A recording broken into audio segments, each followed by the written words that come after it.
What's up, everybody? So,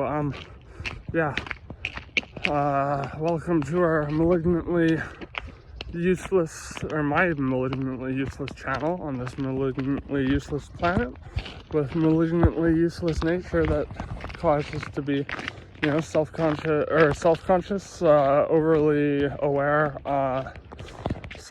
beings who suffer to no end. I've finished Thomas Ligotti's Conspiracy Against the Human Race, and while I agree with him on most of the tenets, like I'm an anti-natalist, I believe people should stop procreating. Yes, people want to thwart death by thinking they're going to live on for their children, but there's an answer to that.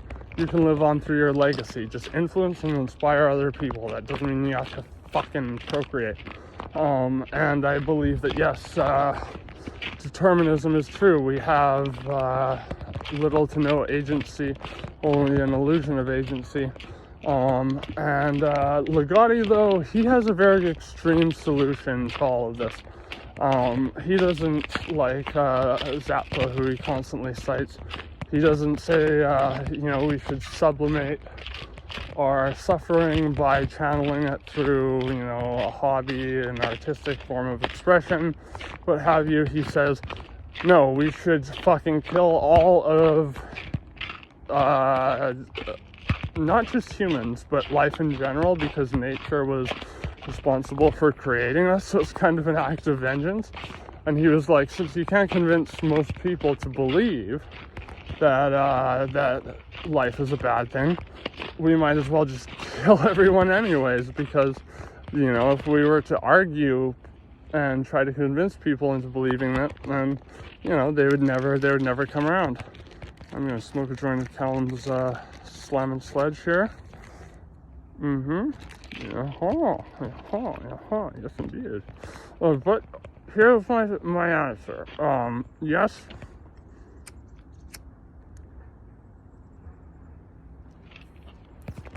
Fucking sucks. You're pulled out of non-existence, blissful non-existence, into just this state of just one cycle of suffering after another. But one thing, and I largely credit this channel with teaching me this, is there's purpose in reducing the suffering in other people's lives. That's what I find. I find meaning in that. Like, I think since we're here anyways, we might as well just, try to fucking make the best of it, or Ligotti says, have a go of it on your own. But he says we have a go. We like to think we're having a go of it on our own when we really aren't.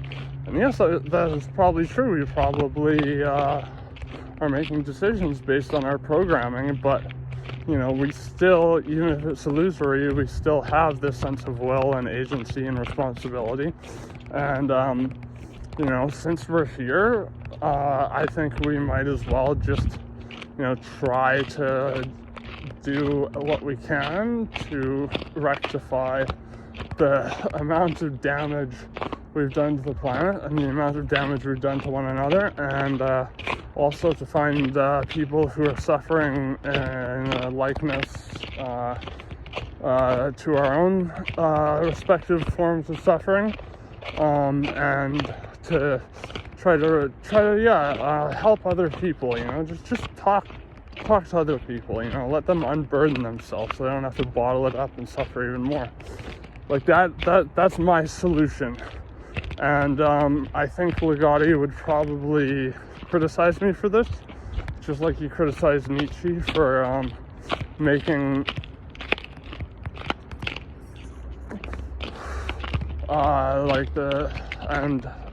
I've made a video on Nietzsche on why I think he's an optimist. But Nietzsche, he said, took the escape route, sort of the back door out of nihilism by going, well, let's act like every moment in life is going to repeat infinitely, like time is a flat circle. So make every moment count. And then the whole idea of the Ubermensch, let's become not just humans, not just mortals, but mortals with the mindset of gods. And I don't really believe that most so-called enlightened people I meet are fucking egotistical, delusional, borderline delusional, pompous asses. Sorry, but I just hate when people go, oh, I have this knowledge that I can't prove, but since I know it and you'll never know it, I'm up here and you're down there. Again, this is why I don't like the company of most psychonauts, because their mindset is all about, oh, consciousness expansion, enlightenment. I don't fucking want to expand my consciousness. Consciousness sucks. But I'm a pessimist. That's just my opinion. And like Thomas Ligotti says at the end of Conspiracy Against Human Rights, these are all opinions. But I believe there is at least some measurable degree of truth to these tenets, especially the coping mechanisms for consciousness, the isolating ourselves from the parts of reality that make us suffer, distracting ourselves, which is, more common of a coping mechanism, I think, than just about any other in this day and age, because of all the means of distraction we have readily available to us. Another thing is anchoring, so investing yourself in a belief system, i.e. why people are religious. And then sublimation, so taking on something you're passionate about as a way of either suppressing or channeling your suffering. Like Ligotti says he sublimates by writing. Zappa, who he constantly cites, who came up with the whole distraction, isolation, anchoring, sublimation in his essay, The Last Messiah. His means of sublimating was being a mountaineer. But he really stuck to his guns and not having kids. But he didn't kill himself, even though he thought human beings would be better off if we all committed suicide. He lived to the ripe old age of like 92. I believe, could be 93. In any case, I think there's a silver lining to all of this, and it is what we can do to help others and to make things better for other people. So, I don't want to expand on it any more than that, but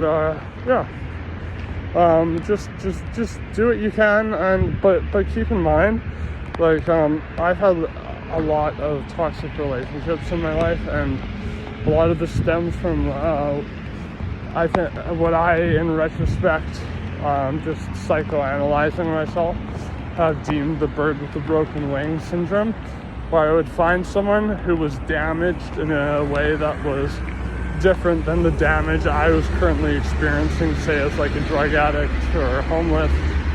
I was pretty much an alcoholic when I was homeless, because I didn't care about stealing booze from corporations, and it's fucking cold, so I don't want to drink enough to fucking pass out. I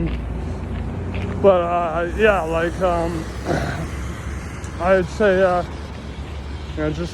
just try to make the most of things.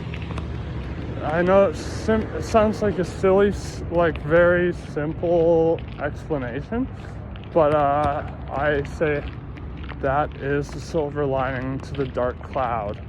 And, there's also the virtue in having, that perspective of seeing reality for what it is. Seeing, as I put it, seeing past the glitz and glamour and seeing the grime and grit that's there.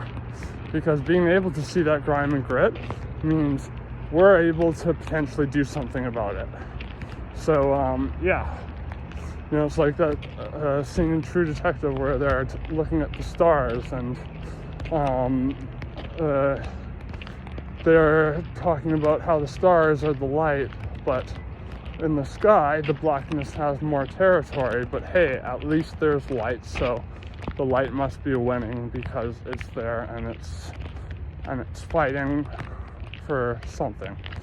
But yeah, just be wary of stuff like religion, and because especially when you're suffering a lot and you have a lot of chronic conditions like myself, you will do anything to try and relieve them. This is why I used to pray. This is why I used to do chaos magic. This is why I used to do Kundalini yoga, because I so desperately wanted to have a spiritual connection with God, to find some meaning for why the fuck I was born and grew to develop all these fucking horrible chronic issues that are just like have just plagued me with suffering of various forms and degrees over pretty much my entire life.